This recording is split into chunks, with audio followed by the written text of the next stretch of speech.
Ahojte, moje meno je Jakub.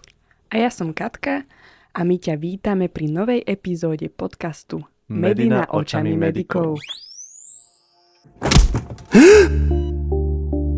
Medina očami medikov.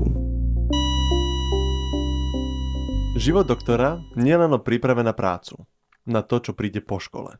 Veľkú časť tých 6 rokov strávi medic na fakulte a niektoré dni sú veľmi náročné. Ale ten náročný deň nám niekedy môže spríjemniť jeden úsmev, rozhovor so spolužiakom či dobrá káva. Veľký vplyv na to prežívanie, to kreovanie toho študenta majú aj vyučujúci či už predklinických, ale aj klinických predmetov. Stretnúť sa s láskavým, ochotným, empatickým profesorom, profesorkou, docentom, docentkou vie zmeniť zážitok z daného predmetu. Ako to vnímaš ty, Katka? Je niekto, kto má taký zásadný vplyv aj na teba? Samozrejme. Tá nálada pred cvikom a na cviku má vplyv na to, ako sa učím a ako pracujem na sebe, ako nemalo by to až tak byť. Ale ak je príjemná atmosféra, kde sa tu zasmejeme, posrandujeme, úplne jednoduchšie to ide, ľahšie sa pamätajú veci z cvika a je to veľký rozdiel, ako sa bať ísť na tú hodinu a rozmýšľať, či sa vyučujúci dobre vyspal. A tu sa dostávame znova k tomu, čo sa zná byť akousi nosnou témou všetkého, čo sme si doteraz povedali, alebo celkovo nášho podcastu. A to je to, že všetko je o ľuďoch. Je trošku sranda, alebo aj strašidelné, ako jeden človek môže zmeniť prežívanie celého predmetu. Ako môže v nás budiť zvedavosť a lásku k veciam, ktoré nám predtým naháňali strach, a samozrejme aj naopak. Preto sme veľmi vďační, že človek s tak krásnou dušou a tak zanietený pre odovzdávanie vedomostí ďalej a výchove budúcich doktorov prijal naše pozvanie. Každý, kto mal s pani profesorkou cvičenie, to iste potvrdí. Dnešným hosťom je pani profesorka lekárskej, klinickej a farmaceutickej biochémie Vladimíra Tomečková. Vítame vás u nás v štúdiu a sme vďační, že ste prijali naše pozvanie do podcastu. Ďakujeme. Ďakujem vám veľmi pekne za také krásne poznanie a za takú veľmi úprimnú a pozitívnu spätnú väzbu. Je to veľké ocenenie môjho celoživotného diela, kde by sa to dalo možno prirovnať k takému citátu, že učiteľ by mal byť ako svieca, ktorý osvecuje život tým ostatným. Vlastne ich premieňa alchymisticky na také svetlo a tí budú ďalej to, čo dostali, odovzdávať, a je to láska. A tiež aj poznanie. To by sme chceli aj šíriť ďalej ostatným študentom, preto sme si vás sem pozvali. A pripravili sme si pre vás veľké množstvo otázok, ktorými vás budeme teraz viac menej bombardovať a klásť vám ich. No ale na úvod by som vás mohol poprosiť pre niekoho, kto náhodou nemal cvičenia s vami, by ste sa vedeli tak v 3 vetách napríklad predstaviť? Tak vy ste ma už veľmi pekne predstavili. Myslím, že to obsiahlo všetku tú informáciu. Možno by som vám mohla doplniť, že pracujem v tejto oblasti 28 rokov na Ústave lekárskej a klinickej biochémie. Začala som tam ako 23-ročná interná doktorantka, asistentka, odborná asistentka, docentka a teraz som sa vlastne stala aj tou profesorkou. A navyše som počas tejto doby stihla porodiť 5 detí. Skúste nám prosím priblížiť, ako vyzeralo vaše samotné štúdium a čo vás k nemu priviedlo. Neviem, či je to vôbec uveriteľné, ale to, že som študovala v Košiciach, ovplyvnila nejaká vyššia moc. Lebo moje plány neboli namierené do Košic. Ja som pôvodne chcela študovať v Bratislave. A prečo si to nakoniec rozhodli pre tie Košice? Ako vravím, vyššia moc.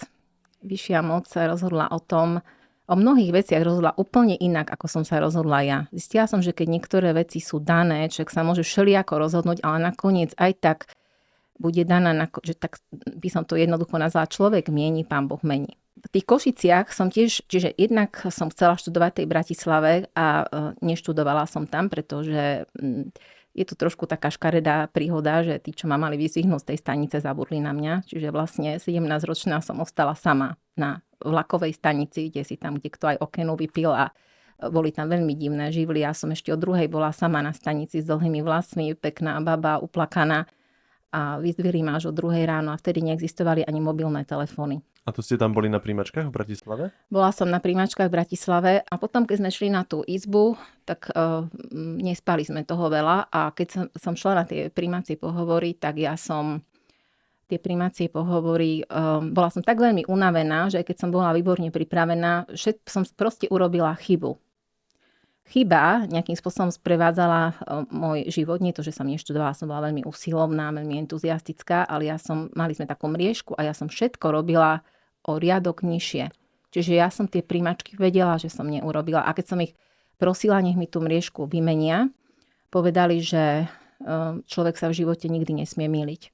A nedali mi novú možnosť. Vynahradili ste si to nejak v tých Košiciach? Bol tam ja som bola najprv v tých Košiciach, to bola tiež taká vyššia moc, pretože ja som šla na odbor chémia, biológia, učiteľský smer. Chcela som byť učiteľkou na strednej alebo základnej škole. Ale ja som tie prijímačky urobila v rekordnom čase. Ja som nebola strana, ktorú by som ja neprečítala niekoľkokrát. Ja som sa tomu proste poctivo venovala. Dokonca som ešte pomohla nejakému spolužiakovi pri mne.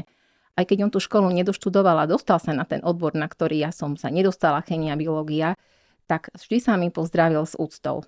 Bol tam niekto, kto rozhodol o mne, že ja budem študovať ako odborníčka chémiu, vedecký smer. Hneď ešte tie prijímačky, iba som ledva čerstvo dopísala ako prvá, zatiahli ma do nejakej miestnosti, kde sa ma opýtali, či ja budem študovať chémiu, vedecký smer. Ja ani nevedela som, o čom rozprávajú. Ja som vôbec tú cestu nepoznala, ale niekto si ma vybral a povedal, že mám talent. Tak som prišla domov, neprišlo mi to prijatie z chémie a biológia. Vedela som, že mnohým aj rodičia pomohli vybavovať tie prijímačky. Mne moji rodičia by v živote nepomohli, lebo oni mali taký pocit, že to musím všetko zvládnuť sama, lebo oni boli úspešní. Všetci tam tej mojej rodine boli úspešní. Môj brat bol úspešný, moji rodičia boli riaditelia, čiže oni nemali pochopenie, pretože by mi mali niečo vybavovať. Chceli, aby som si to dosiahla vlastnými silami. Ale presne na mojej 18.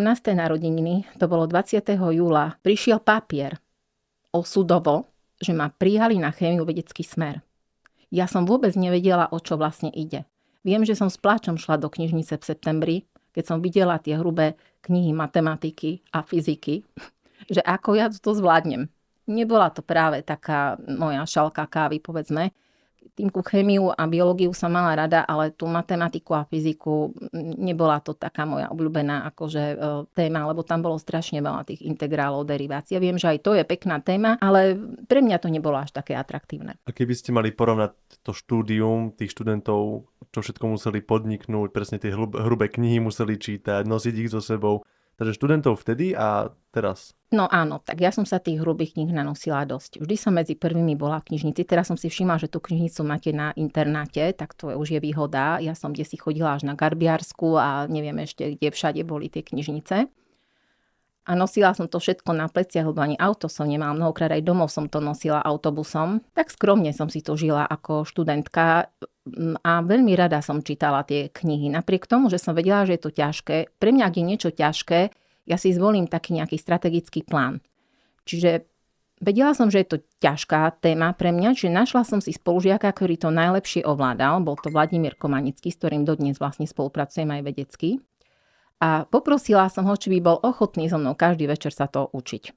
Proste, že to, čo bolo v škole, že si to preberieme a ja som sa v tom každý deň cvičila. A tak som vlastne túto ťažkú problematiku zvládla. Lebo sú veci, ktoré v živote idú ľahko, tá chémia mi išla ľahko, rozumela som tomu, ale týmto matematickým počítaniam aj na 5 strán, nevždy ja viem, že tam treba tiež zvoliť správny vzorec, ale tam sa treba aj nepomýliť, treba sa dobre sústrediť. Pamätáte si na moment, kedy sa ten pláč zmenil na to, že už ste si to užívali, to štúdium? Prvé 3 roky boli veľmi ťažké, ale aj tam boli niektoré momenty aj pekné, lebo ja som vlastne prešla všetkou chémiou, aká len existuje. Anorganická chémia, analytická chémia, organická chémia. Tá biochémia prišla až v 3. ročníku. Ale keďže ja som už v 1. ročníku vedela, čo chcem, ja som už v 1. ročníku sa prihlásila ako pomocná vedecká sila a chodila do toho biochemického laboratória vo voľnom čase pomáhať, aby nezabudli v 3. ročníku, že ja tam chcem ísť, že mne naozaj na tom záleží.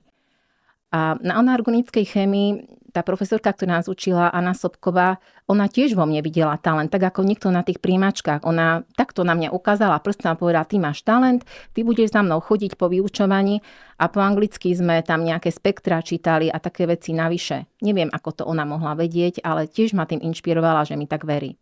To isté sa mi stalo v 2. ročníku, docent Žežula. On ma viedol analytickú chémiu. Stále ma nechal ešte po vyučovaní, aby sme nejaké experimenty robili. Lebo povedal, že mám talent na analytickú chémiu. Keď som bola potom na postdoku v Regensburgu u profesora Wolbajsa, často som na neho myslela, ako to mohol vedieť, že sa ja dostanem do nejakého laboratória v zahraničí, čo bola vlastne analytická chémia a biosenzory. Že títo učitelia určite ovplyvnili moju cestu, alebo profesor Kristián, ktorý ma učil organickú chémiu a vravel mi, že ty by si sa hodila na lekárskú fakultu učiť tú organickú chémiu. Spomínali ste, že viac menej vašim prvotným cieľom bolo učiteľstvo biológie a chémie. Prečo ste sa rozhodli, alebo kedy ste sa rozhodli pre tú biológiu, chémiu? Tú biológiu, chémiu som sa rozhodla už na strednej škole. Mala som veľmi dobrú učiteľku chémie už na základnej škole. Ja som s ňou riešila aj chemické olympiády. Tá chémia bola pre mňa ako taká čarovná komnata, kde sa niečo alchymisticky premieňa a to bolo pre mňa také príťažlivé vyrábať niečo, nielen čítať, ale aj si to demonštratívne ukázať. Ale v tom čase sa takto vyučovala chémia. Ale mne to bolo aj atraktívne, že to môžeme aj vidieť, nielen čítať si o tom. Láska k vedám je jedna vec, že vás to ťahalo do tých laboratórií, ale učiť je vec druhá. Kde vznikla tá láska k predávaniu vedomostí a k učeniu ako takému? Ja si pamätám, že ako dieťa som mala veľmi veľa bábik a ja som ich stále v niečom vyučovala. Keďže som ako dieťa bola veľmi často chorá, myslím, že to začalo asi v 2. ročníku, že som začala byť veľmi chodľavá, nemohla som chodiť do školy a často som trávila čas doma, takže som sa musela učiť sama a ja som sa vlastne učila, že ja učím tie bábiky. To bola možno taká prvá fáza. Druhá fáza je, že ja som mala vzory. Mala som vzory charizmatických učiteľov. Moju mamu, ktorá získala vlastne ako vzorná učiteľka dokonca aj ocenenie u prezidenta. Všetci, jej brat bol veľmi tiež charizmatický učiteľ, na ňo si pamätali študenti. Jej sesternice, bratranci, mnohí z nich boli vyučovaní dokonca na Karlovej univerzite a niektorí na Filozofickej fakulte v Prešove. Dokonca jeden z jej bratrancov bol tam docentom a jeden zo zakladateľov tejto Filozofickej fakulty. A dokonca ďalší mamin bratranec bol profesor mikrobiológie v Syracuse v štáte New York. A vlastne aj ten ovplyvnil moju cestu a jeho manželka, biologička profesorka Norma Ralph. Ona zase bola takou celebritou, profesorkou v biológii, skúmala vnútorné ucho, konkrétne tie vlásky inner hair cell, ako v tom slimaku. A tam som mohla vidieť tú skromnosť u tých profesorov, aj takú usilovnosť, že oni chodili prednášať aj pre žiakov strednej školy. Volá sa to dnes ako osveta vedy alebo propagácia vedy širokej verejnosti alebo mladým žiakom. No a čo bola tiež taká náhoda, v mojom živote strašne veľa, ak existuje náhoda alebo vyššia moc, oni tu náhodou prišli v 3. ročníku na nejakú konferenciu do Prahy a chceli svojim príbuzným ukázať, kde sa vlastne ich predkovia narodili, kde sú ich korene. A prišli k nám domov na návštevu a môj otec plynule rozprával anglicky, nie každý na Slovensku tu rozpráva anglicky, takže sme ich ubytovali u nás doma. Chodili sme teda navštíviť aj inú rodinu, ale oni si ma nejako osudovo vybrali teda k ním domov. A konkrétne ma každý deň brávali do laboratória, bolo to v 95. roku, keď som skončila 3. ročník. A už som vtedy bola rozhodnutá, že kde ja to s tou vedou dotiahnem. Tu všetci povedali, že ak budem tú vedu robiť, ani sa nezamestnám, ani kde to ja už tú s vedou môžem dotiahnuť na Slovensku, tak som sa povedala, tak budem taká skromná, pôjdem na učiteľský smer, dorobím si ako ten pedagogický smer, lebo ja som akože bola nastavená, že budem tou odborníčkou a do toho prišla tá nečakaná návšteva, oni ma vzali do toho laboratória. Celé leto som Norma mi zadala takú úlohu ako profesorka, že musím počítať mikrotubuly a mikrofilamenty v tých rezoch toho vnútorného ucha u činčily. Lebo ako viete, tak zvuk má vlastne taký mechanický vplyv na tie receptory a oni sa vlastne tak nevratne poškodia tým zvukom a teda poškodia sa aj tie mikrotubuly a tie mikrofilamenty. No a túto prácu som potom musela prezentovať v jej ako keby takom vedeckom tíme. Čiže učila ma aj prezentovať výsledky, brávala ma na rôzne zaujímavé prednášky, kde som videla biochemikov z Japonska, z Cambridge, to boli nejakých priatelia, ale aj tí, ktorí tam pôsobili. A videla som, ako prednášali zaujímavým spôsobom. Tu je napríklad takýmto fenoménom veci sťažovať. Robiť všetko ťažšie a komplikované a vtedy to má kvalitu. Tam ma zase učili, že mám všetko zjednodušovať a vtedy je to dobre, vytvára také jednoduché modely. Napríklad takú transkripciu popísali tú RNA polymerázu ako takú loďku, kde nasadnú všetci tie transkripčné faktory ako takí obyvatelia tej loďky a pekne sa to potom ten proces začne takto. Čiže inšpirovali ma jednak zjednodušovaním, jednak tým, ako trávia svoj voľný čas, koľko musia študovať. No a zdala sa mi tá cesta aj dosť ťažká. My sme mnohokrát ani nejedli na obed, iba taký jogurtík sme si dali. Čiže oni mali vplyv na moju cestu a keď som sa vrátila domov, som si povedala, ja nebudem ísť takouto ťažkou cestou. Oni sa ma stále pýtali, a čo budeš študovať na PhD, a čo budeš na postdoc, a kde pôjdeš, vieš, do tej Ameriky je ďaleko. Čo keby si predsa len bola v Európe, stále sa vieš vrátiť domov. Oni sa ma pýtali, ako keby ma už videli ako nejakú na tej vedeckej ceste a ja som sa tam ešte nevidela. Ja som iba chcela skončiť vysokú školu, tam urobím si pedagogické minimum, budem učiteľka, predsa to je taká reálna cesta, nepôjdem takou cestou nereálnou. Možno, že sa vydám, budem mať deti a budem takou obyčajnou učiteľkou. Spomínali ste, že už v 3. ročníku na vysokej škole vás brávali viac menej do toho laboratória, keď ste boli v Amerike. A že teraz ste spomínali, že sa chcete viac menej venovať predsa len tej pedagogickej ceste, že ste nechcete byť tú tvrdú prácu istou vedou. Aké boli ďalšie vaše kroky?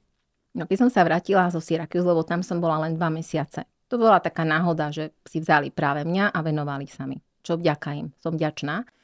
Tak som šla za vtedajším rektorom, profesorom Dušanom Podhradským a povedala som mu, že ja by som si chcela urobiť pedagogické minimum, že predsa je nereálne, aby som si našla prácu, keď mám tu chémiu vedecký smer so zameraním na biochémiu, že predsa je to reálnejšie, že si nájdem nejakú prácu ako učiteľka na strednej a základnej škole.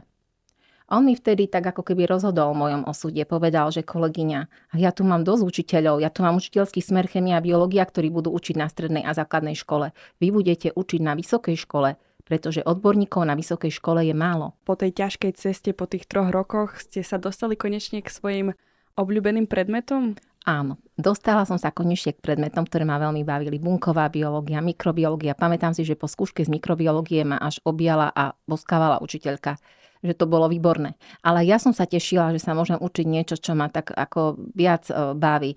Mali sme tu biochémiu, molekulárnu biológiu, proste to už boli také témy mne blízke a takto som vlastne s takou radosťou aj ukončila svoje štúdium v 97. roku. Už vlastne som aj vedela, že keďže mám byť tou odborníčkou na vysokej škole, i hneď som nastúpila na doktorandské štúdium, kde o mňa mali záujem 3 školitelia, ale o tom som ja nerozhodovala, že kto si ma vyberie. Ale nakoniec môj osud bol vybral si ma docent Kušnír na Ústave lekárskej a klinickej biochémie, tam, kde vlastne pracujem aj teraz. No a mali sme tu v minulom podcaste Ester Tomajkovú, pani doktorku. Je u vás ako tiež interná doktorantka a ona hovorila, že vy sa normálne prihlásite, urobíte výberové konanie a vy ste spomenuli, že oni si vybrali vás. Áno, lenže u mňa to bolo trošku komplikovanejšie. V tom čase lekárska fakulta nemala akreditáciu, nemohla školiť doktorandov. Takže ja som síce mala školiteľa z lekárskej fakulty, ale ja som bola internou doktorantkou prírodných vied. Čiže študovala som biochémiu ako interná doktorantka na prírodných vedách, takže sedela som každý deň reálne aj akože pracovala som a učila študentom na lekárskej fakulte, ale mňa kontrolovali moje výsledky práce a aj som sa prezentovať tie výsledky práce na prírodovedeckej fakulte. Aj tie skúšky všetky som mala na prírodovedeckej fakulte. Vysokú školu som skončila v 97. roku v odbore chémia so zameraním na biochémiu. Zároveň v tom istom roku v septembri som nastúpila na doktorandské štúdium. V roku 1999 som úspešne ukončila Rerum Naturalis Doctor v oblasti biochémia na prírodných vedách. A v tom istom mesiaci som bola na konkurze na miesto asistentky na ústave lekárska, na našom ústave, kde doteraz vlastne pôsobím. A bola som teda aj prijatá. V tom istom roku som dokonca ešte otehotnila s mojim prvým dieťaťom, ktoré sa narodilo v roku 2000. Potom som sa vrátila do práce asi po takých 10 mesiacoch. Znova som otehotnela s mojím druhým dieťaťom v roku 2001, ktoré som porodila v roku 2002. To prácu PhD som dokončila až v roku 2004. Bolo to teda veľmi ťažké, to už bolo o prekonávaní samého seba, lebo s 2 deťmi je to veľmi ťažké ukončiť. A navyše vtedy bolo dosť také dogmatické zmýšľanie, že človek musí byť buď vedcom alebo matkou, že nedá sa to oboje sklbiť. Ešte bola taká trošku staršia doba. Dnes je to už bežná vec, ale vtedy to nebolo veľmi bežné. Spomínali ste práve, že ste nastúpili ako asistentka. Čo vlastne všetko zahrňa táto Práca. práca? Ja už si presne nepamätám, koľko cvičení má taký mladý asistent. Neviem, už si to veľmi nepamätám. Určite začína najprv človek učiť lekárskú chémiu. To je proste taký začiatok, až potom pokračuje biochemiou 1 a biochemiou 2. Tam už musí tam už učiť taký trošku skúsenejší kolega. No a samozrejme, tým, že vlastne ja som nebola len asistentkou, ale aj doktorantkou, tak a je to vlastne aj bežné, tak na vysokej škole, že človek musí stíhať ešte vykonávať aj experimentálnu činnosť a písať samozrejme aj články. Keďže mi bolo potrebné, musí tam človek, a keď je doktorant, mať nejaké také aktivity. Účasť na konferenciách, písanie článkov, musí mať nejaké experimentálne výsledky. Keď ste ukončili štúdium ako doktorka prírodných vied, aké možnosti sa vám týmto otvorili a tým, že ste začali pôsobiť na Ústave klinickej biochémie? Myslíte už akože to PhD? Áno, tam potom tie ďalšie možnosti, ktoré vám sa otvorili týmto. To som mala tedy 30 rokov. Tým sa mi otvorili možnosti písať mobilitné granty do 35 rokov. To sú také ako pre takých mladých talentovaných pracovníkov, keďže mňa to vždy lákalo to, čo mi tak načrtli tú cestu v tom Syrakiu, že sa ma stále pýtali, a pôjdeš do Ameriky alebo tu v Európe, tak zrazu tie ich myšlienky, ktoré oni len tak náhodou som si myslela, že mi to hovoria, zrazu mi tak dosť intenzívne vyrili v hlave, že asi to nebola náhoda, asi mala by som to skúsiť. Tak som po nociach písala tie granty a prvý mi vyšiel v roku 2006 ASO. Bolo to také veľmi povzbudivé, lebo niekto vo Viedni o mne rozhodol a dostala som 5 000 eur. Mohla som si za to kúpiť vlastné chemikálie a to, čo som potrebovala, tie pomôcky v laboratóriu, nemusela som si od nikoho pýtať peniaze. A navyše som z toho mala peniaze, aby som mohla cestovať do Péče, do Grácu, kde som nadviazala spoluprácu a mohla som sa učiť nové veci. Napríklad som sa tam naučila, ako izolovať mitochondrie z droždia. A to sa mi veľmi páčilo, lebo my sme predtým, ja som skúmala na moju dizertačnú prácu mitochondrie, endogénnu fluorescenciu mitochondrií, ale bolo mi to nepríjemné ako matke, že musím tých potkanov dekapitovať. A tak som sa tešila, že možno tie mitochondrie sledovať aj z droždia, nemusím nikoho takto pripraviť o život. No a tiež som to dokázala zaplatiť tie mobilitné granty aj iným mladým ľuďom do 35 rokov, že som zistila, že mám také koordinačné schopnosti, že viem veľa vecí urobiť nielen pre seba, ale aj pre iných. Dokonca som v sebe objavila talent, že ja pre iných viem viac urobiť ako pre seba. Pre seba by som možno aj lenivá bola to urobiť, ale pre tých iných to robím s väčšou radosťou. A ako to funguje, že študent, povedzme, ktorý je na PhD, vyučuje, povedzme, je súčasťou tej vedeckej obce? Ako ste sa dozvedeli o tom, že má takéto nejaké možnosti písať nejaké granty a získať nejaké financie na vlastný výskum? Ja neviem. Viete, niekedy v živote buď stretnete toho pravého človeka, ktorý vám v tej pravej chvíli povie to, čo vám má povedať. Sú to také vaše osobnosti života, alebo vy zrazu idete po ulici a zbadáte nejaký plagát a vás to osloví. A myslím, že aj vtedy mňa to tak oslovila Saja. A tam som šla a povedala som, vy tu máte nejaké granty pre mladých vedeckých pracovníkov, ako by som sa to mohla naučiť písať? Prosím, naučte ma to. A kde by som mohla ísť? Aké máte možnosti? A ja som si proste nejako vybrala. Tá pani mi povedala, ako vypísať správny formulár, ktorá tam tedy sedela. Som zabudla to meno. Tá pani Osudová. A Osudovo ma vybrali. Ani sama neviem, prečo práve ten projekt vybrali. To je tiež o šťastí. Skôr by som povedal, že ako ste nám to už spomenuli, tak boli ste aktívna už počas stredoškolskej, viac menej výučby, ale aj vysokoškolskej. Boli ste v Amerike, boli ste súčasťou laboratórií, vy ste na sebe pracovali. Tak podľa mňa oni to ocenili a videli tú vašu prácu, ktorá už za vás hovorila o tom, že ako vy pristupujete k tomu štúdiu a ako pristupujete k tej vede. No v grante väčšinou nie je životopis, čiže oni o mne veľa nevedeli. Tam je iba motivácia, prečo ten grant žiadam a bolo potrebné rozpracovať tie kroky, že čo vlastne chcem urobiť počas, lebo ten mobilitný grant on mal vlastne rozvinutú kooperáciu a bol iba na rok. A boli aj takí, ja som stretla aj ľudí, nielen takí, ktorí mi na ceste pomáhali, ale mnohí sa zo mňa aj vysmievali alebo znevažovali moju prácu alebo ma nejakým spôsobom podceňovali.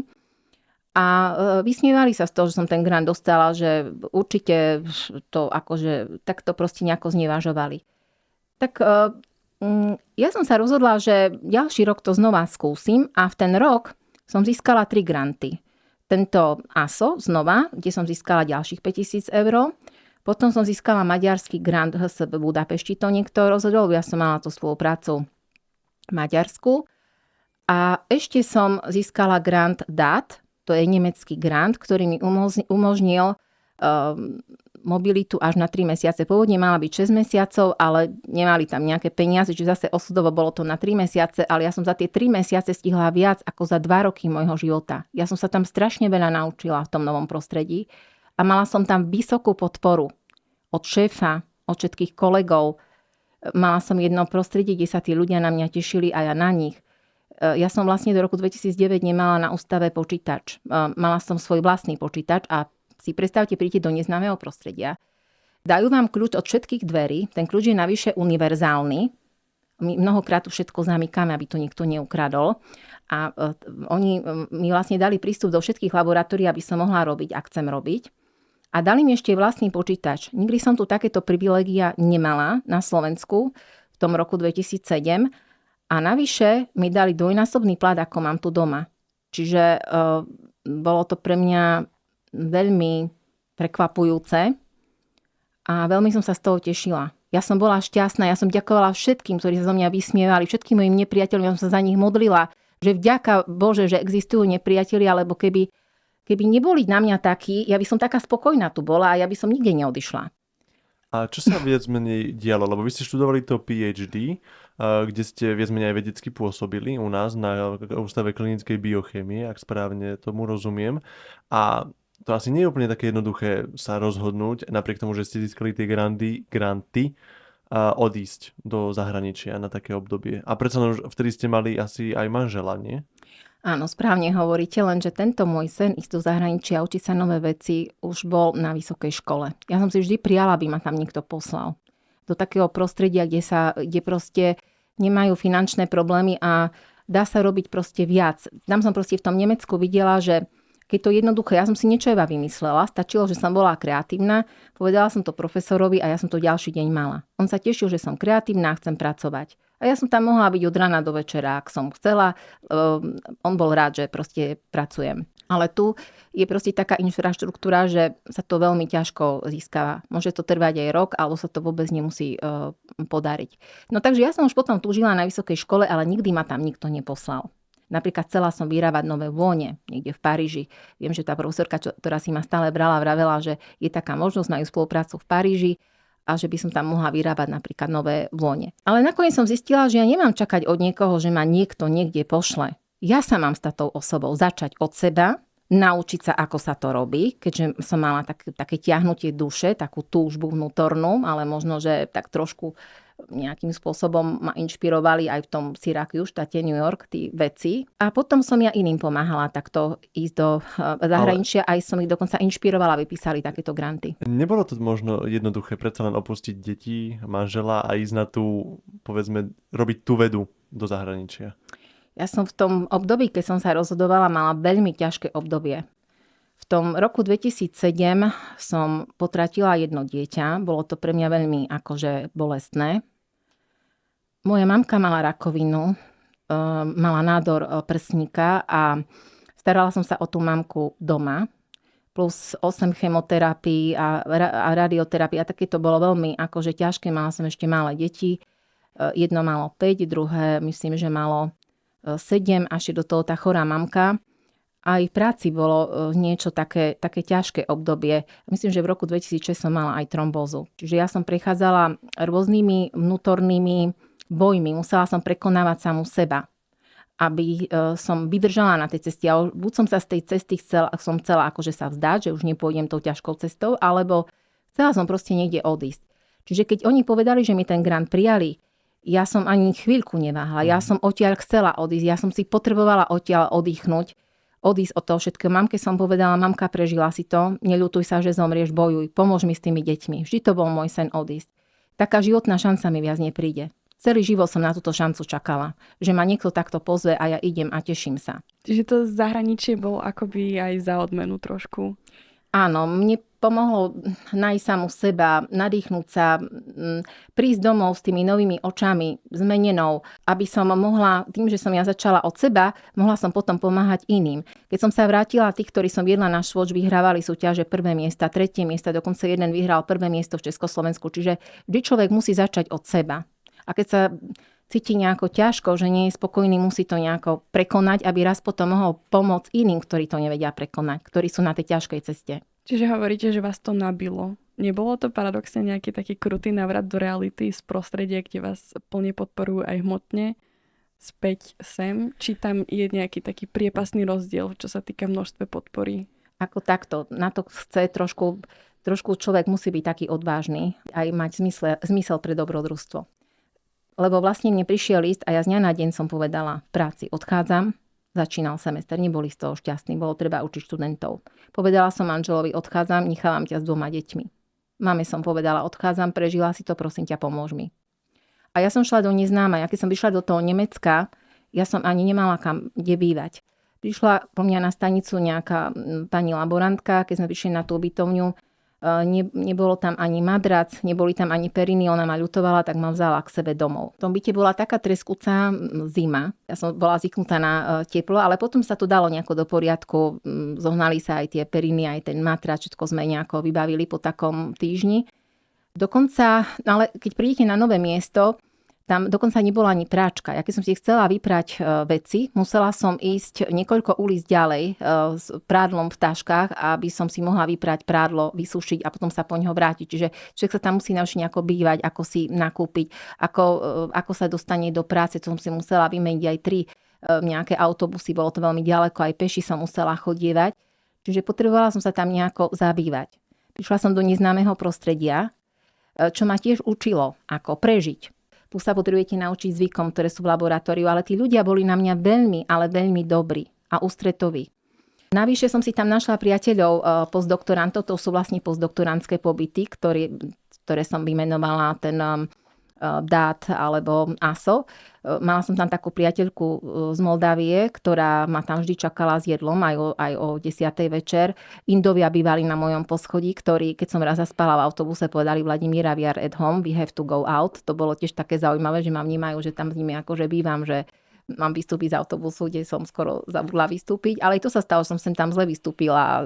Také z toho boli všelijaké motanice, kým som sa dostala domov. Ale spoznala som tam aj veľmi zlatého vedca z Filipín, ktorého sledujem, že je tiež veľmi charizmatický učiteľ tam vo Filipínach a študenti ho majú veľmi radi. Je to tiež organický chemik. Takže aj nové priateľstva tam vznikli. Toto už bolo po skončení vašeho doktorandského štúdia a v podstate pôsobili ste tam samostatne a dalo vám to priestor. Ako to vnímate, že ako vás to zmenilo, keď ste sa potom vrátili späť na Slovensko? Dalo mi to také sebavedomie. Keby mi aj čo kto povedal, že proste, že ma nejako znevažoval alebo ponižoval, ja už som si sama začala veriť. Zistila som, že ja nemusím počúvať k tomu, čo hovorí. To vôbec nie je dôležité. Dôležité je, aby som ja vedela, čo chcem a verila si. Lebo oni nemôžu vedieť, akou cestou ja idem. Oni si môžu len niečo myslieť, ale oni neprešli mojimi topánkami. Čiže naučilo ma to takej samostatnosti, dokonca aj radosti z práce, lebo dostala som priestor, že môžem byť kreatívna a tá kreativita ma naplňala.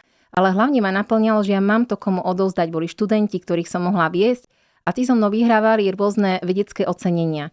Že už vlastne som mala takú vedeckú školu, to už nebolo o mne, to už začalo byť o tom, že to, čo som ťažko nadobudla, začala som odovzdávať a iní sa mohli z toho tešiť a ja sa z úspechu iného teším ešte viac ako zo svojho. Predsa len ten pobyt v zahraničí nebol len o vede, taktiež ste bola matkou, manželkou. Ako na to reagovala možno vaša rodina, alebo ako sa zmenili možno vzťahy doma? Posilnilo to vaše vzťahy, alebo naučilo to samostatnosti niekoho? Naše vzťahy sa tým veľmi posilnili a urobili sa takými krajšími. Premenili sa, alchymisticky sa premenili. To ťažké sa premenilo na niečo také krásne, vyzreté. tie deti sa stali také samostatné a veľmi ma oceňovali, keď som prišla domov. Stále ma objímali, boskávali a vraveli mi, aká som vzácna. Ale aj v tých chvíľach, keď mi chýbali, posielali mi krásne kresbičky a listy, kde napríklad moja dcerka vedela tak krásne písať a napísala mi: mamka, ak nie si doma, je tma, ak si doma, je svetlo.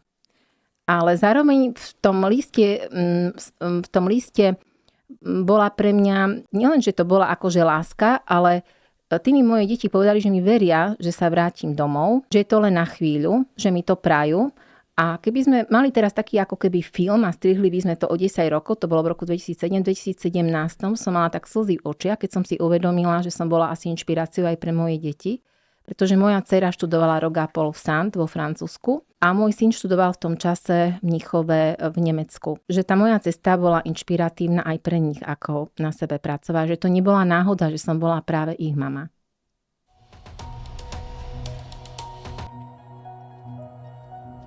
Pripravili sme si pre vás, tak ako v každej epizóde, také rýchle otázočky. Vašou úlohou bude len, v tomto prípade sme vám nedali áno, nie, ale z dvoch vecí, ktoré spomenieme, vybrať jednu. Poďme na to. Výučba študentov alebo výskum a bádanie? Najlepšie je to skombinovať, vy to potrebujete odovzdať. Máte radšej školu počas semestra alebo počas skúškového? Oba prinášajú, to sú také iné modely. Ťažko je to porovnať. Každý model prináša niečo iné. V každom prípade tie praktické cvičenia sú asi intenzívnejšie v kontakte s tými študentmi. Skúškové obdobie je možno ťažké v tom, že tam už človek aj cíti strach napríklad tých študentov. Ja som empatická, čiže možno, že asi pre mňa sú lepšie tie cvičenia. Prednáška skoro ráno alebo dlhé cviko do večera? Určite skoro ráno, ja som ranný typ. Keby aj o 4 ráno prídem, ale večer som už veľmi unavená. Anorganická chémia alebo organická chémia? Obe sú rovnako príťažlivé, ale asi tá organická chémia v tomto prípade viac, lebo je bližšia tej biochémii. Ťažký zápočet, kde sa vyselektuje len malé množstvo študentov, ktorí prejdú, alebo radšej ľahký, aby prešlo študentov viac? Moja mamka vravela, že má byť ťažko na cvičišti a ľahko na bojišti. Ja veľmi nie som za ťažké testy, lebo môže to niektorých študentov demotivovať, ale niektorých možno by to mohlo motivovať, ktorí sú takí knihomôli. Čiže možno by bolo zaujímavé prejsť mnohými modelmi testov od najľahšieho po najťažší. To by možno bolo spravodlivé. Aby tam bola zachovaná taká tá váha. Aby sa nedemotivovali tí, ktorí ešte nedosahujú tie najvyššie výsledky, ale všetci tým prejdú a je to zároveň pre nich motivačné dobre. Najľahší test som už zvládol, ale ten ťažší ešte neviem, takže potrebujem rásť. To by bola cesta rastu. To by bolo pre mňa ideálne. Práca na Slovensku alebo práca v zahraničí? Aj v tom treba mať rovnováhu. Je dobre sa inšpirovať do zahraničia. Nemá človek sedieť len doma, lebo to ako keby čítal jednu stránku knihy. Človek musí ísť a pozrieť sa, ako to robia inde. Aby si nemyslel, že to robí najlepšie. Aby sa inšpiroval. Alebo ak má nejaký problém, môže mu to pomôcť vyriešiť nejaký problém alebo pozerať na tú problematiku úplne inými očami, iným pohľadom. A to ho robí kreatívnejším a takým ako keby rozhľadenejším. Takže určite treba cestovať, treba sa pozrieť, ako to robia inde. Umožní to aj iným, ale je možno vhodné sa aj vrátiť domov, aby sa tie veci zlepšili doma. Kamery a televízia alebo prednášanie v aule pre stovky študentov? Určite ten kontakt so študentmi je taký živší a obohacujúcejší ako doma s televíziou. Si pamätám, ako ma bolela hlava z tej televízie, keď sme mali online vyučovanie. Asi to nie je ani veľmi zdravé, tak to sa nechávať ožarovať. Otázka je, že či tie prednášky ešte sú pre tých študentov zaujímavé takto naživo, keď si to vedia aj z iných zdrojov pozrieť a naštudovať. To je veľmi taká, by som povedala, až filozofická otázka. Čo je pre nich lepšie? Mám pocit, že viac ma tí študenti počúvajú na tom cvičení, že tam im to dáva viac ako na tých prednáškach, lebo niektorí ma počúvajú a niektorí mám pocit, tí, čo nemajú základy, hlavne tí zahraniční, že mi nerozumejú, že sú tam stratení. A niektorí sú dokonca také typy, že oni neradi počúvajú, oni to potrebujú inú formu, ako získať tie vedomosti, lebo máme rôzne formy, ako sa môžeme učiť. Niekto to napríklad rád vidí prezentované, že počuje, vidí experiment a ešte si to aj prečíta. No asi to záleží na type študenta. Áno. Ocenenia, tituly, výučba a prednášanie nie len na Slovensku, ale aj v zahraničí. No tie tituly, to sú tá posledná vec v mojom živote. To nebola moja túžba. To bolo iba, že také náhodou po ceste, ako keď idete po ceste, tu je jablčko, tak si to zbieram, áno, do košička. Ale nebolo to cieľom, že tie jablčka budem zbierať. Ako roky plynuli, ďalej ste na sebe pracovali, vyučovali ste študentov, pracovali ste na výskume a získali ste titul docentky v lekárskej, klinickej a farmaceutickej biochemii na Jeseniovej fakulte v Martine. Čo všetko obnáša získanie vedeckého titulu docenta a následne jeho obhájenie? Bol to aj váš cieľ, alebo to prišlo len tak pomedzi vašu prácu? Nebol to najprv môj cieľ. Prišlo to tak po ceste, že človek mal publikácie, teda určitý počet, ktorý musí spĺňať. Musí tam mať tiež nejaký počet učených rokov, čiže musí spĺňať nejaké podmienky, ktoré sú stanovené danou inštitúciou. No a potom, keď som už videla, že spĺňam tieto podmienky, a bolo mi to ponúknuté, že potrebuje to katedra. V tom čase to katedra potrebovala, chýbalo tam docent kvôli akreditácii. Tak nejako som zistila, že mám schopnosti to zrealizovať za mesiac. Ešte bola som tehotná vtedy s dvojičkami. A neviem, mne to s nimi tak veľmi rýchlo pálilo. Ja proste sama sa mi tá práca písala, ako keby to niekto iný písal. Ja ani to neviem vysvetliť, proste mne to išlo veľmi od ruky. Ja za mesiac, ako nechcem povedať, že to bolo ľahké s dvoma, ale čo sa týka, ako sedieť sa mi ťažko sedelo s dvoma, áno, lebo človek tam veľmi rýchlo priberá, ale čo sa týka intelektuálnej činnosti, pracovala som za 3. Takže som to stihla do mesiaca. Samozrejme tú prácu už odniesol tedajší profesor Guzi, bol to náš prednosta s profesorkou Marekovou. Oni ju odniesli do Martina, lebo ja som už nevládala cestovať toľko kilometrov. A v tom Martine nevedeli, že som tehotná. Vedecká rada 15. decembra schválila moju docentúru v roku 2011 a v ten deň presne mi aj vypísali materskú dovolenku. V januári sa narodili dvojičky. Tam som skoro zomrela pri pôrode, to mi dali 5 transfúzií, albumín, proteíny, mal som hypoalbuminémiu, hypoproteinémiu. Ešte sa čudovali v tom Martine, čo keď tak ma vychválili, že čo nejdem obhajovať. Košice to stále brzdili, že ešte nemôžem ísť. Nakoniec som šla obhajovať, keď mali dvojičky 5 mesiacov a to som ich dvojmo kojila a fakt som 5 mesiacov nespala. Dvojičky každú hodinu plakali, čiže ja som ani nevedela, či taký unavený človek ešte dokáže niečo obhájiť, ale bola som prekvapená, že ako som dokázala pohotovo reagovať a zvládnuť to, lebo moja myseľ nebola nastavená na stres, že tam mám byť nejaká výborná. Moja myseľ bola nastavená, že mám iba povedať o svojej minulosti, čo som dosiahla a musím sa ponáhľať za dvojičkami, lebo sú hladné, lebo som ich kojila. Čiže všetko som sa snažila tak efektívne urobiť, aby moje dvojičky neboli hladné, aby som splnila niečo tak, aby som mohla reprezentovať našu fakultu, aj univerzitu, aby som im nejako neurobila hanbu, aj keď som už tých 5 mesiacov nespala. Ale oni ani nevedeli, že tej dvojičky mám, nevyzerala som na to. Ono veľakrát možno aj keď človek sa stane ten zázrak, že sa narodí nejaký ďalšia malá osôbka, malá bytosť, prehodnotí možno aj tie nejaké svoje priority a asi aj preto ste hovorili, že neboli ste v strese, lebo niekto iný možno by bol v strese pri obhajobe takej docentúry, ale vaša priorita asi vtedy boli tie dvojičky. Áno, ja som to brala s veľkou pokorou.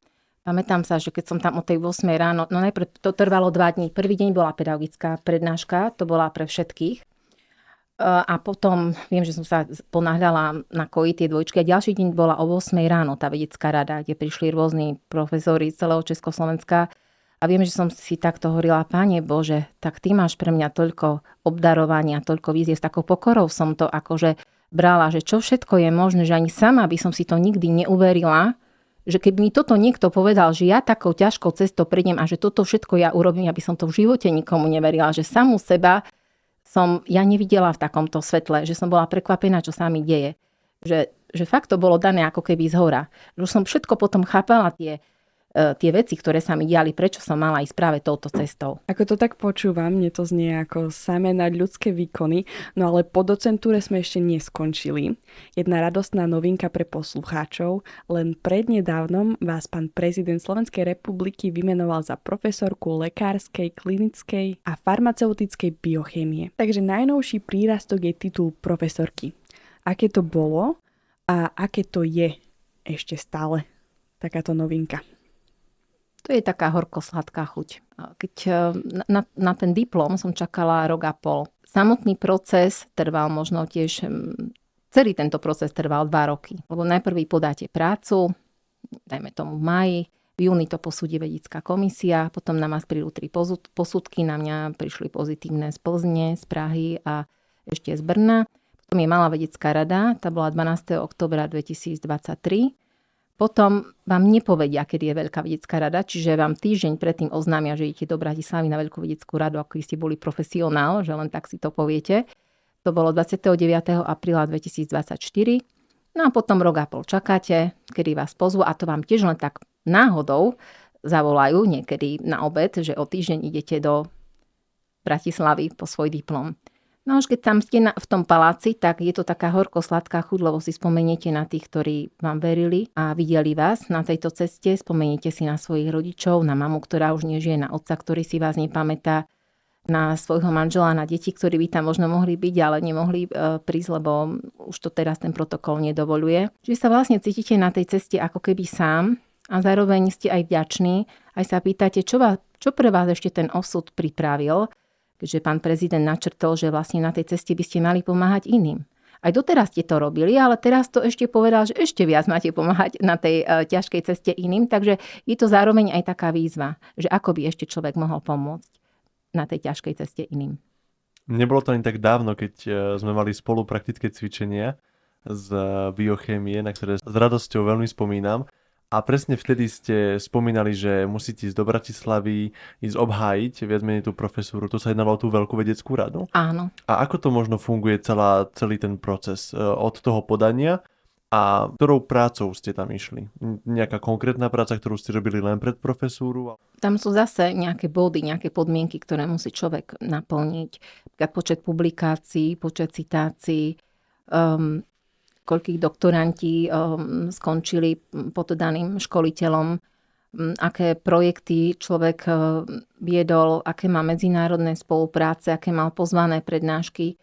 Čiže musí tam spĺňať nejaké tie body. To je prvá podmienka. Čiže to je tá písomná práca, ktorú človek akože podá s nejakým takým zameraním, ktoré musí sedieť napríklad do toho odboru lekárska, klinická, farmaceutická biochemia, ale každý odbor má takú svoju komisiu a tá komisia to nejakým spôsobom posúdila, potom dala túto prácu na posúdenie, ako som vravela, v mojom prípade to bol to odborník, profesor. Musí to byť profesor, ktorý to posudzuje, alebo ešte aj doktor vied, čiže nie iba PhD, ale doktor vied. A v mojom prípade to posudzovali v Prahe, v Brne a v Plzni. Potom, keď je teda obhajoba tej práce s prezentáciou pred malovedeckou radou, v mojom prípade to bolo v Martine. Potom opäť dali tú moju prácu posúdiť medzinárodným profesorom, v mojom prípade to posudzovali v Taliansku, v Nemecku a vo Filipínach. Tiež prišli pozitívne posudky. Myslím, že som tam mala ešte nejakých ďalších 2 posudzovateľov, ale už som zabudla teraz, odkiaľ boli. Potom ma pozvali na veľkú vedeckú radu.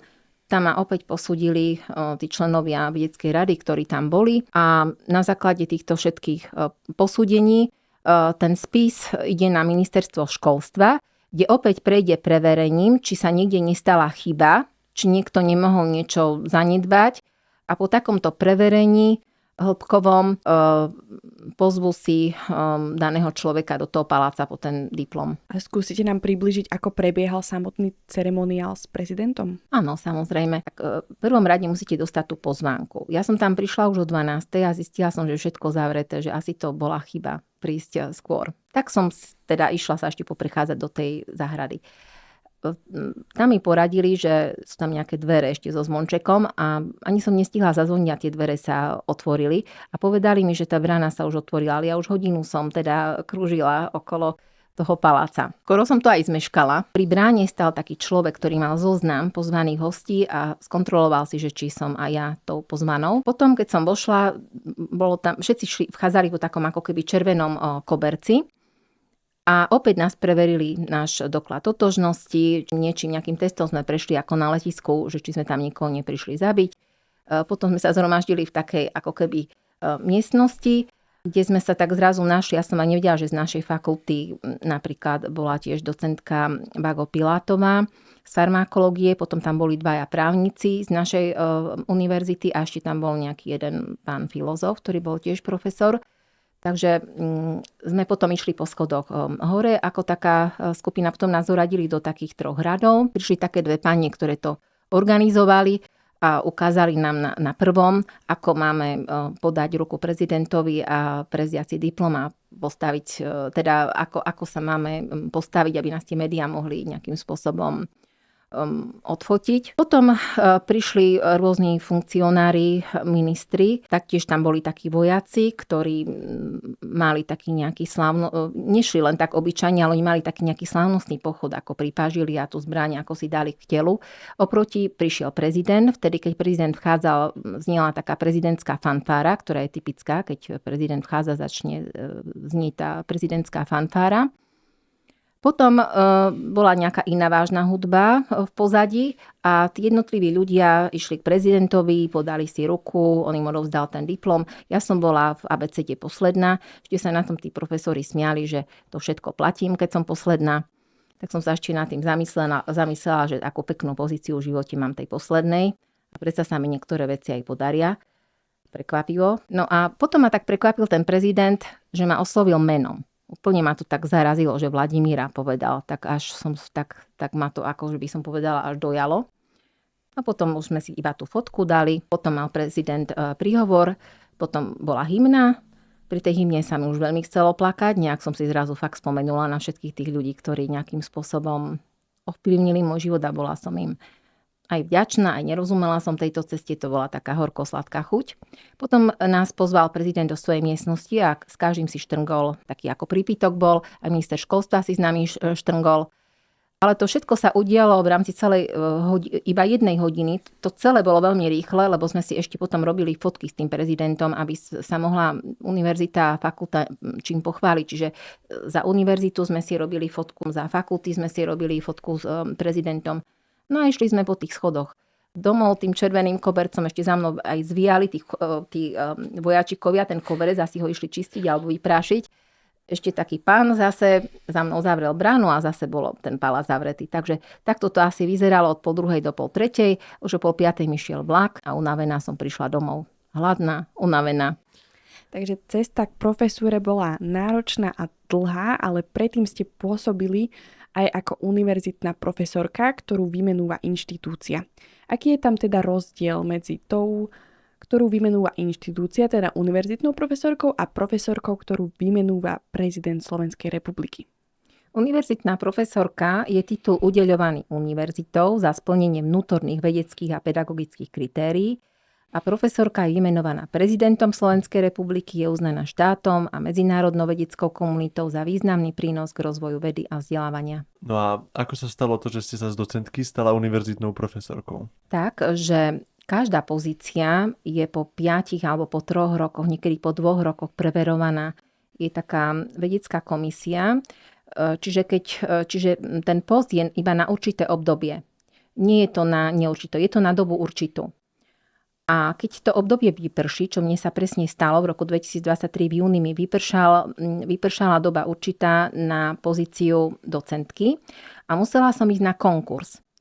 A na tom konkurze, keď som predložila svoje materiály vedecké, kde ma overovali odborníci, tak dekan fakulty rozhodol, že keďže som už bola v začiatom inauguračnom konaní, tak usúdili, že je tu perspektíva, že do 5 rokov budem tou profesorkou a keďže som už aj splňala podmienky na miesto, pozíciu univerzitnej profesorky, tak ponúkli mi novú pozíciu univerzitnej profesorky, ktorou som sa stala od 1. septembra 2023. Aj keď ešte inauguračný proces nebol ukončený, bol ukončený až 6. novembra 2025.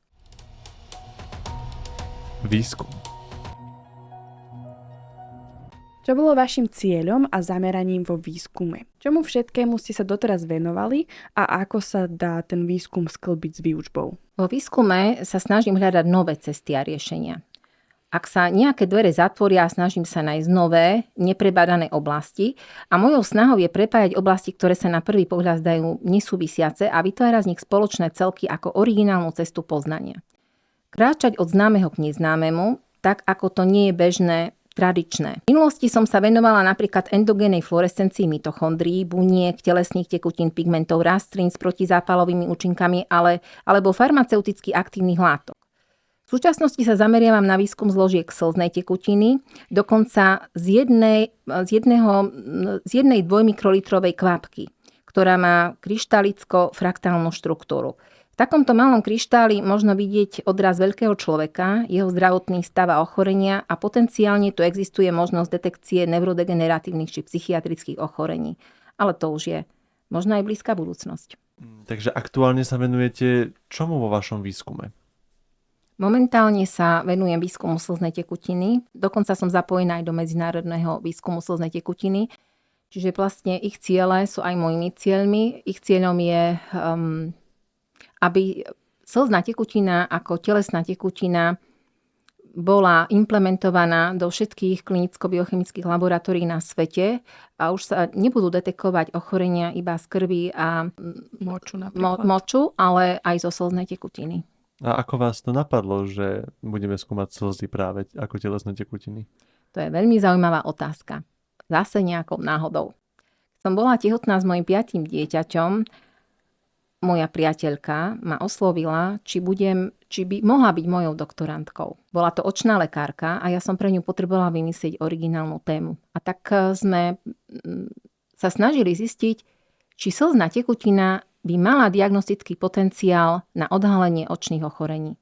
Skúmali sme ochorenia predného a zadného segmentu, ale my sme po tejto vedeckej ceste zistili, že slzná tekutina má potenciál sledovať aj systémové zápalové ochorenia ako diabetes mellitus, dokonca aj neurologické ochorenia a psychiatrické ochorenia.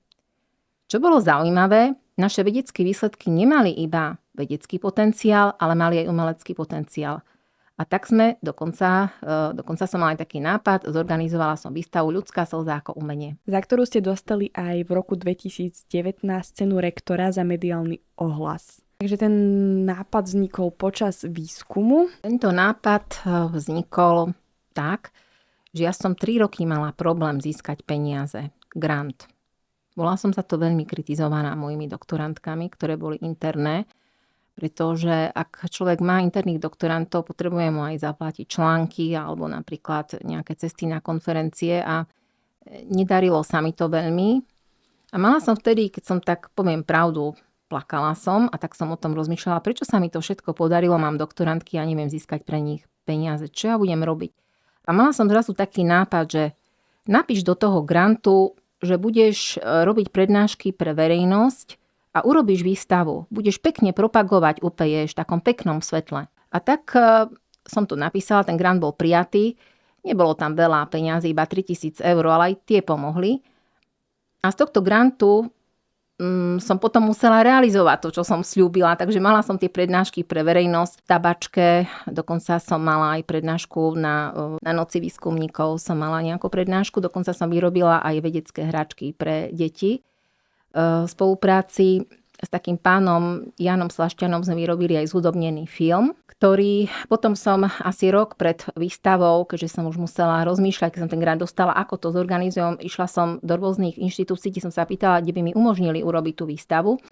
A umožnili mi to v Kultúrparku. Dokonca sa pýtali, kde ste doteraz boli, veď my máme spoluprácu s prírodnými vedami a vždy čakali, že my navrhneme akú výstavu a vy prídete a mi poviete, že čo chcete, že ako keby bola som stelesnením toho, čo oni potrebovali a ja som bola prekvapená, že vôbec dokážem takéto veci organizovať. Nikdy som takéto veci nerobila. Podarilo sa mi tiež zohnať výborného grafika v Snine, ktorý mi tieto obrazy najprv som ja dala do farieb, ja som určila veľkosti, koľko ich bude, aký počet, 27 som určila, že bude tých obrázov. 3x7, 7 obrázov bolo veľkosti 50x50, 7 obrázov veľkosti 70x70 a 7 obrázov veľkosti 90x90.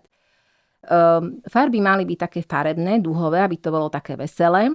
Čo bolo zaujímavé, že nemalo to iba taký grafický dizajn a farebný, ale za tým sa skrývali nejaké konkrétne ochorenia ako glaukom, ktorý bol detekovaný zo slzy, alebo diabetes mellitus po liečbe orálnymi antibiotikami, alebo diabetes mellitus liečený inzulínom.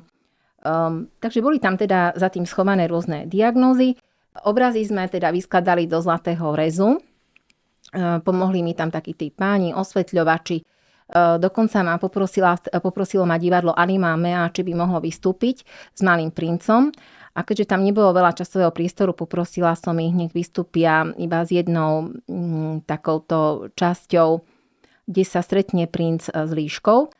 A keď povedali herci, že to potrebné nie je viditeľné očami, ale srdcom, ja som začala výstavu tým a teraz sa pozrite, čo všetko môže byť viditeľné v jednej kvapke slzy.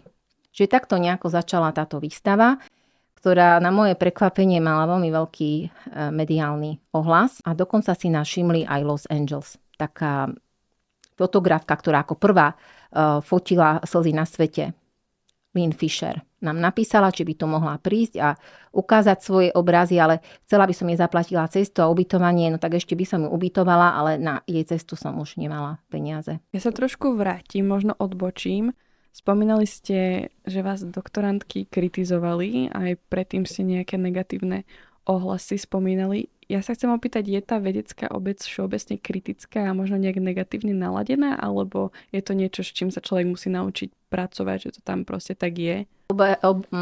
Obec nie je vždy iba pozitívne naladená. Niekedy je tam aj práca pod tlakom, aj pod stresom, aj pod veľkou kritikou.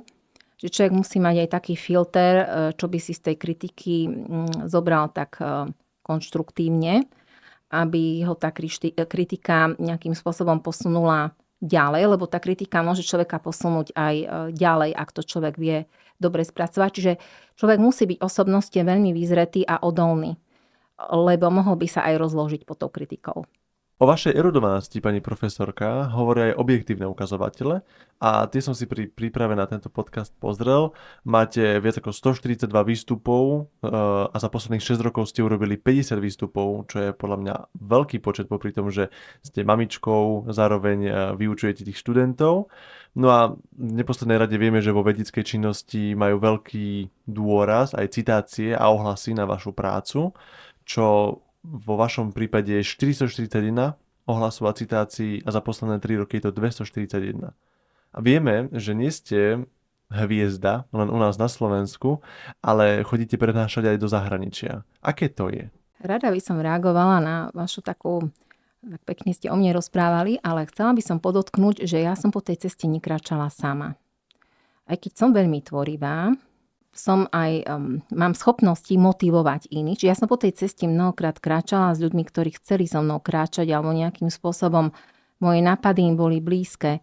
Čiže ja som to nedosiahla sama, ale s kolektívom autorov, ktorí chceli so mnou pracovať a spolupracovali. A dôverovali mi a verili a páčili sa im moje nápady. A za to som tiež vďačná, že som takýchto ľudí stretla a stali sa mi aj priateľmi. Že bolo to aj niečom takom peknom ľudskom, nielen o profesionálnom. Napríklad je to docent Komanický alebo Natáša Tomášovičová, čo sa týka vo výskume tej slznej tekutiny a iní. Čiže mne pomohli veľmi spolupráce aj s inými inštitúciami, ako s prírodnými vedami, so Slovenskou akadémiou vied. No a práve aj s tými zahraničnými fakultami a univerzitami.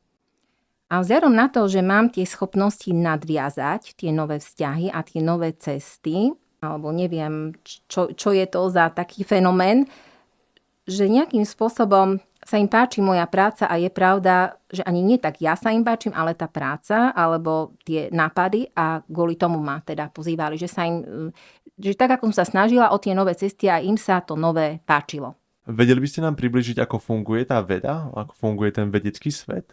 Neviem, že ako tam je strašne veľa takých odtieňov. Ak by som mala to tak všeobecne hovoriť, tak veda na Slovensku sa financuje zo štátnych grantov, európskych projektov, súkromného sektora a medzinárodných spoluprác, pričom vedci musia o podporu súťažiť prostredníctvom projektových návrhov. A samotná vedecká práca prebieha v cykle. Najprv sa stanoví nejaký problém, alebo hypotéza, otázky, potom nasledujú experimenty a zber dát, potom vyhodnocovanie týchto dát, analýza. Potom sa tieto dáta publikujú. Potom samozrejme publikujú sa až po takej dôkladnej recenzii najmenej 3 recenzentov. Potom niekto musí čítať tieto články, čiže ich cituje. Výskum sa ďalej rozvíja, ak sa zavrú nejaké dvere, otvoria sa nejaké nové a na základe diskusia nových poznatkov. Avšak napriek tomu slovenská veda pri kvalite výskumníkov čelí aj výzvam ako sú slabšie financovanie, niekedy možno aj nedostatok všetkých tých prístrojov, ktoré človek potrebuje, ale ak je medzinárodnej spolupráci, tak sa to dá zazdieľať. Nemáme ten prístroj tu, tak sa tie vzorky v rámci tej spolupráce idú odmerať tam, kde to majú. Lebo nejde len o nákup tých prístrojov, ale mnohokrát údržba tých prístrojov je veľmi nákladná. Nás považujú v zahraničí za inkluzívnu krajinu.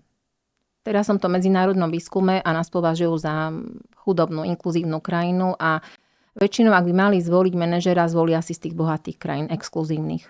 Že oni sú zárukou tou exkluzivitou, lebo za nimi stojí bohatá univerzita, ktorá má vybavenie a inú infraštruktúru, ktorej sa ľahšie dajú uskutočniť ciele.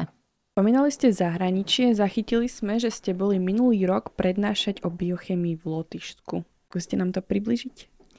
Tak áno, tam som bola pozvaná, to je pravda. A musím povedať, že tam boli veľmi príjemní tam boli tí študenti. Boli tam v rôznom veku, že boli tam aj 60-tníci, tak to poviem, aj 50-tníci, čiže v rôznom veku sa vzdelávali. Bolo to veľmi kreatívne a je dobré ísť prednášať aj niekde inde, lebo človeka to veľmi obohatí. Aj vedomostne, aj skúsenostne môže niečo také nové doniesť domov. Môže zase na problematiku nazerať tak živšie inak. No a keby sme to mali takto ukončiť, lebo čas sa nám kráti. Budúcim aj súčasným medikom by som chcela odkázať, aby nikdy nezabudli, prečo si túto cestu vybrali. Aby sa nikdy nevzdávali, medicína je náročná, ale môže byť aj nesmierne krásna. Každý deň jej môžete meniť ľudské životy. Buďte zvedaví, pýtajte sa, učte sa značením, motivujte sa na tejto ceste, nebojte sa výziev, lebo práve tie vás posunú ďalej, tie prekážky. Dobrý lekár však potrebuje nielen vedomosti, ale hlavne empatiu, pokoru a takú ľudskosť a schopnosť počúvať. A nezabúdajte sa starať aj o seba, lebo len vyrovnaný človek môže naozaj byť dobrým lekárom. A pamätajte, že môžete urobiť aj chybu, lebo je to ľudské a prijať to s pokorou, ale nielen vlastnú chybu, ale aj chybu druhého človeka, lebo aj to patrí k ľudskosti a istej úcte. Viem, mohol by teraz niekto namietať, že tá chyba môže stať človeka život, ale my sme ľudia a robíme tú chybu. A pamätajte, že každé semienko môže vyrásť, ak je vytrvalé, ani mráz, ani horúčava ho nezničia, ak má v sebe silu. Rastie podľa seba, originálne, autenticky a preto sa netreba porovnávať ani sa pripodobňovať tomuto svetu. Všetko je dovolené, ale nie všetko je správne, aj na to treba pamätať a nedajte sa zniestiť okolím a verte, že aj z najmenšieho semienka môže vyrásť veľký a pevný strom. Ďakujeme veľmi pekne. Ďakujeme, že ste prišli do nášho podcastu a že ste boli súčasťou Mediny očami medikov. Taktiež všetkým poslucháčom, že nás vypočuli až sem a prajeme vám pekný deň. Do počutia. Dovidenia, ďakujem za vašu pozornosť. My ďakujeme.